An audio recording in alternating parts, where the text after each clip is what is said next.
This is a doily. I don't know. The doily is like something you put a plate on or something like that. So this was from Lebanon, Illinois. And Lebanon, Illinois, in 1974, they had the centennial, meaning that they'd been a city for 100 years. And in 1967, they had the Lebanese embassy send them a cedar tree. So after, what do you call that, goodwill relations between the two countries, they decided to take the cedar as it is from our flag and put it as the city emblem. This key is also from Lebanon, Illinois.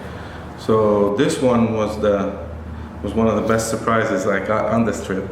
It's because when I went there, I had an interview with the radio, like public radio over there, and we met the mayor of Lebanon, Illinois, Rich Shulkin. So when we met with him and all that, so he said, well, I have a surprise for you, and then he opened the drawer and gave me this. I didn't have many words to say. I mean, this was the key to the city of Lebanon. This is the Lebanon Dodge County. But why does this matter? Because just because of the history of it, that reminded me of the actual Lebanon, which is, if you see here, like it has four symbols. This is the imperial eagle German, because they're all of German ancestry. This is because the slogan of the town is help where help is needed. This because all the farmers grow corn. And this is where the history is. All the town historically was Lutherans. And there were two sects of Lutherans. Party-goers Lutherans and Lutherans who didn't like to do any of that. No music, no alcohol, no nothing. And at one point, they only had one teacher to teach both sects. And that teacher was a guy who used to play the violin.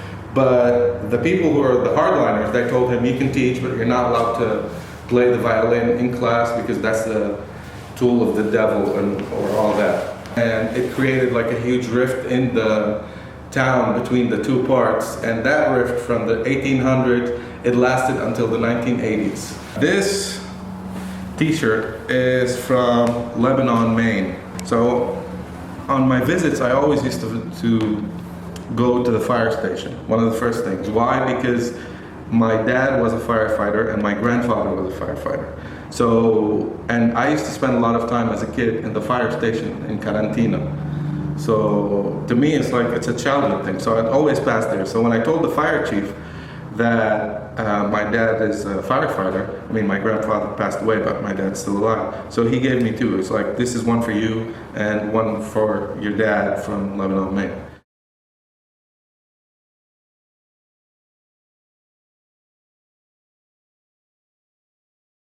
This photo was taken on the road between Lebanon, North Dakota and Lebanon, South Dakota. And it was one of the first few times that I actually saw the sun, driving and all that. And seeing that, the open fields, the hay bales and all that, I mean, it's a stereotypical view of what one sees on an American road. This photo, the reason why I like it is that because it's like two American cliches in one. One, it's a cowboy, and two, he's in a McDonald's. Because here it's a McCafe.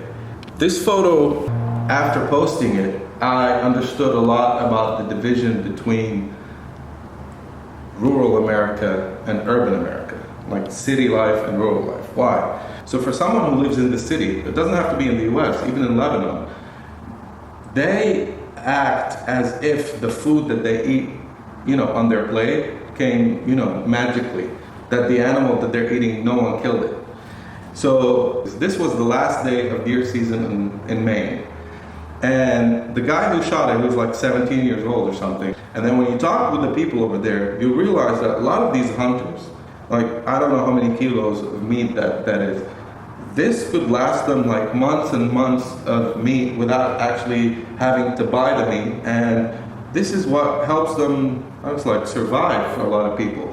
This is Matthew. This is Matthew, owner of a restaurant on my way to Lebanon, Wisconsin. He had two kids, two boys, but then his daughter was born premature like all the other boys.